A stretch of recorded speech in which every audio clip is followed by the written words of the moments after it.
दोस्तों मेरी चैनल पे आप सभी को स्वागत है। दोस्तों आज की वीडियो में आपको एक्सेल के अंदर कैसे एक सैलरी शीट डिजाइन किया जाता है इसका complete process step by step दिखाने वाला हूँ। तो दोस्तों यहाँ पे देख सकते हैं मैं कुछ फील्ड नेम पहले से ही एंट्री करके रखा है जो सैलरी में यूज़ होता है, और यहाँ पे कुछ रिकॉर्ड में पहले से ही एंट्री करके रखा है जैसे employee ID, employee name, designation and basic पे। तो आज हम बेसिक पे के ऊपर बेस करके यहाँ पे हर एक सेल की रिकॉर्ड को हम निकालेंगे जो एम्प्लॉई की जो सैलरी शीट जब डिज़ाइन होता है तो इसमें यूज़ होता है। तो सबसे पहले हम एचआरए सेक्शन में जाएंगे। तो एचआरए सबसे पहले हम जानेंगे एचआरए क्या होता है। दोस्तों एचआरए है हाउस रेंट अलाउंस जो एम्प्लॉई को दिया जाता है अलाउंस के तौर पर, और अलाउंस की मतलब है दोस्तों प्राइवेट या फिर गवर्नमेंट से एम्प्लॉई को दिया हुआ कुछ फायदे जो बेसिक पे के ऊपर बेस करके एम्प्लॉई को कुछ पैसा दिया जाता है। तो अलाउंस में बहुत सारे अलाउंस होता है जैसे एचआरए हो गया, मेडिकल हो गया, डीए हो गया, वॉशिंग अलाउंस हो गया, ट्रैवल अलाउंस हो गया, वगैरह वगैरह। तो सबसे पहले हम एचआरए को निकालेंगे। तो एचआरए के लिए हम यहाँ पे 12% लिया है। तो बेसिक पे के ऊपर बेस करके हम एम्प्लॉई को 12% एचआरए देंगे। तो इसके लिए हम इस सेल में जाएंगे। इस सेल में जाने के बाद हम देंगे इक्वल टू देने के बाद हम बेसिक पे को सिलेक्ट करेंगे। तो बेसिक पे की जो सेल एड्रेस है यहाँ पे आ चुका है। अब हम दोस्तों यहाँ पे देंगे इंटू देने के बाद हम यहाँ पे देंगे 12%। अब हम एंटर की प्रेस कर देंगे। एंटर की प्रेस करने के साथ ही यहाँ पे बेसिक पे के ऊपर 12% एचआरए जो है वो यहाँ पे निकल के आ चुका है। अब हम दोस्तों इसको ड्रैग करके नीचे तक अप्लाई कर देंगे। तो हर सेल में वो अप्लाई हो चुका है। वो बेसिक पे के ऊपर बेस करके हर सेल में अलग अलग एचआरए ऐड हो चुका है। अब हम दोस्तों मेडिकल के लिए यहाँ पे देंगे 500 रुपीज़। वो एक हर एम्प्लॉई को सेम ही मिलेगा, और इसको नीचे ड्रैग करके आप सारी सेल के अंदर अप्लाई कर देंगे। उसके बाद हम डीए सेक्शन में जाएंगे। तो दोस्तों डीए के मतलब है डियरनेस अलाउंस, जो प्राइवेट या तो फिर गवर्नमेंट एम्प्लॉइज को कुछ पैसा दिया जाता है बेसिक पे के ऊपर बेस करके। तो हम डीए के लिए यहाँ पे 7% लिया है।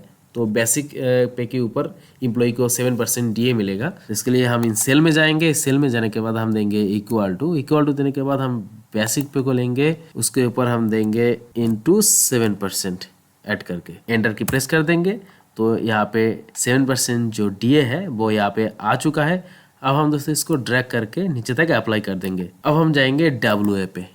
डब्ल्यूए के मतलब है वॉशिंग अलाउंस, जो एम्प्लॉय को दिया जाता है उसका कपड़े वगैरह को साफ करने के लिए हर महीना। तो ये भी एक अलाउंस है। तो इसके लिए हम यहाँ पे देंगे 50 रुपीज़, और इसको नीचे ड्रैग करके हर सेल में अप्लाई कर देंगे। अब हम जाएंगे ट्रैवल अलाउंस पे। वो एम्प्लॉय को ट्रैवल अलाउंस के लिए कुछ पैसा दिया जाता है जो एम्प्लॉय को ऑफिस रिलेटेड ट्रैवल करने के लिए, और अलग भी अलाउंस दिया जाता है। तो हमसे भी यहाँ पे ट्रैवल अलाउंस लिया है। तो बेसिक पे के ऊपर एम्प्लॉय को 7% ट्रैवल अलाउंस मिलेगा। तो इसके लिए हम यहाँ पे देंगे इक्वल टू देने के बाद हम बेसिक पे को सिलेक्ट करेंगे। यहाँ पे देंगे इंटू 7%। फाइनली एंटर की प्रेस कर देंगे।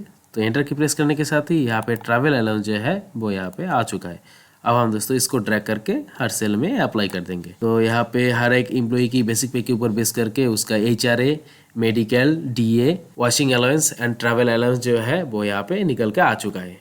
अब हम दोस्तों ग्रॉस पे को निकालेंगे। ग्रॉस पे के मतलब है एम्प्लॉय को बेसिक पे के ऊपर जितने सारे अलाउंस दिया जाता है उसका साम है ग्रॉस पे। तो ग्रॉस पे के लिए हम यहाँ पे देंगे इक्वल टू देने के बाद हम बेसिक पे के साथ HRA, medical, DA, washing allowance and TA को ऐड कर देंगे। तो इसके लिए हम यहाँ पे देंगे प्लस, एचआरए सेल को सिलेक्ट करेंगे, देंगे प्लस, मेडिकल सेल को सिलेक्ट करेंगे, देंगे प्लस, डीए सेल को सिलेक्ट करेंगे, देंगे प्लस, वॉशिंग अलाउंस सेल को सिलेक्ट करेंगे, देंगे प्लस, फाइनली हम ट्रैवल अलाउंस सेल को सिलेक्ट करेंगे। अब हम एंटर की प्रेस कर देंगे।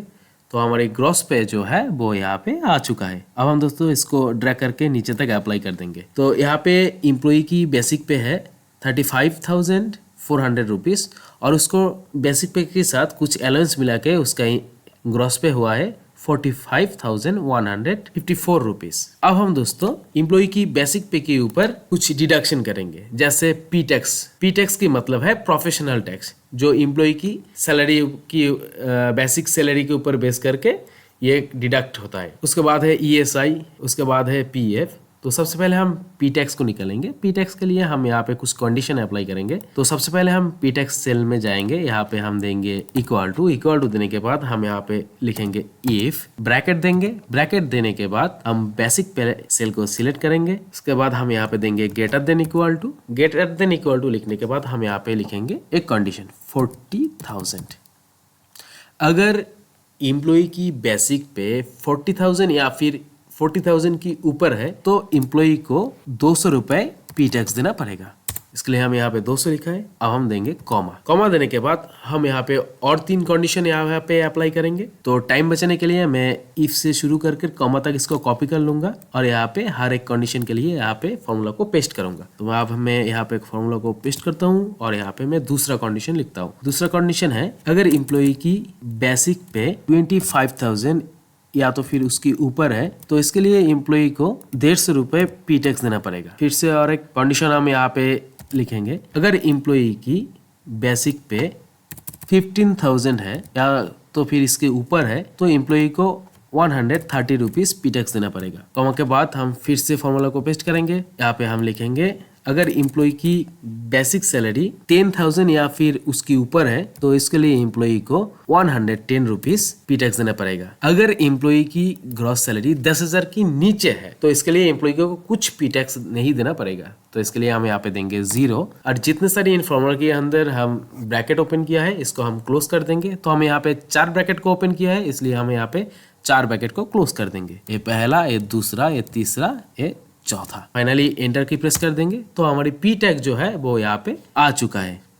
अब हम दोस्तों इसको ड्रैग करके नीचे तक अप्लाई कर देंगे। तो यहाँ पे बेसिक पे के ऊपर बेस करके पी टैग जो है वो यहाँ पे अप्लाई हो चुका है हर सेल के अंदर। यहाँ से हम कोई भी एक एम्प्लॉय की सैलरी रितु कुमारी की हम सैलरी बेसिक पे 9,000 कर देते हैं। तो यहाँ पे देख सकते हैं दोस्तों बेसिक पे 9,000 करने से यहाँ पे पी टैग जो है वो यहाँ पे 0 हो गया है। यहाँ पे ट्रैवल अलाउंस और उसका डीए और उसका HRA जो है वो यहाँ पे ऑटोमेटिकली यहाँ पे डिक्रीज हो चुका है। अब हम दोस्तों ESI को निकालेंगे। तो ESI की मतलब है इम्प्लॉइज स्टेट इंश्योरेंस। इम्प्लॉय की जो सैलरी है बेसिक पे से वो कट लिया जाता है इम्प्लॉय की हेल्थ इंश्योरेंस के लिए। तो हम इम्प्लॉय की बेसिक पे से 7% डिडक्शन करेंगे ESI के लिए। तो इसके लिए हम यहाँ पे देंगे इक्वल टू देने के बाद हम बेसिक पे को लेंगे, उसके ऊपर हम 7% इंश्योरेंस के लिए काट लेंगे। अब एंटर की प्रेस कर देंगे तो ESI जो है वो यहाँ पे आ चुका है। अब हम दोस्तों इसको ड्रैग करके नीचे तक अप्लाई कर देंगे। अब हम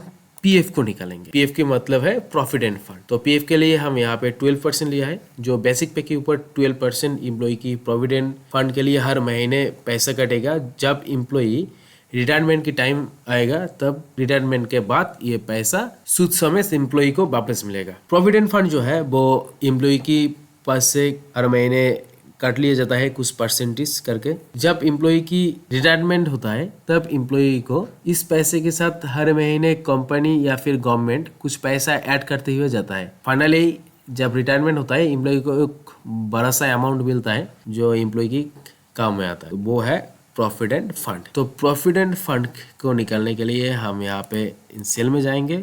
सेल में जाने के बाद हम बेसिक पे को सिलेक्ट करेंगे, इसके ऊपर हम 12% प्रोविडेंट फंड डिडक्ट करेंगे। इसके लिए हम यहाँ पे देंगे 12%। एंटर की प्रेस कर देंगे तो एम्प्लॉय की बेसिक पे के ऊपर 12% प्रोविडेंट फंड जो है वो यहाँ पे निकल के आ चुका है। अब हम दोस्तों इसको नीचे ड्रैग करके हर सेल में अप्लाई कर देंगे। तो एम्प्लॉय की बेसिक पे की हिसाब से एम्प्लॉय का जो प्रोविडेंट फंड की जो वैल्यू है यहाँ पे आ चुका है। अब हम दोस्तों फाइनली नेट पे को निकालेंगे। दोस्तों नेट पे की मतलब है एम्प्लॉय की ग्रॉस पे से जितने सारी डिडक्शन है वो डिडक्शन होने के बाद इन हैंड एम्प्लॉय को कितना सैलरी मिलता है वो है नेट पे। तो नेट पे को निकालने के लिए हम यहाँ पे देंगे इक्वल टू देने के बाद हम ग्रॉस पे को सिलेक्ट करेंगे। ग्रॉस पे से हम यहाँ पे पी टैक्स को डिडक्ट करेंगे, उसके बाद हम ESI को डिडक्ट करेंगे, उसके बाद हम प्रोविडेंट फंड को डिडक्ट करेंगे। फाइनली एंटर की प्रेस कर देंगे। एंटर की प्रेस करने के साथ ही यहाँ पे नेट पे जो है वो आ चुका है। अब हम दोस्तों इसको ड्रैग करके नीचे तक अप्लाई कर देंगे। तो यहाँ पे देख सकते हैं दोस्तों पहले वाला जो एम्प्लॉय है रंजन बाघेला, इसका बेसिक पे है 35,400 रुपीज। उसकी बेसिक पे के ऊपर अलाउंस मिला के उसका ग्रॉस पे होता है 45,154 रुपीज। और इन ग्रॉस पे से एम्प्लॉय को टैक्स देना पड़ता है 150 रुपीज, ESI इंश्योरेंस के लिए देना पड़ता है 2,478 रुपीज,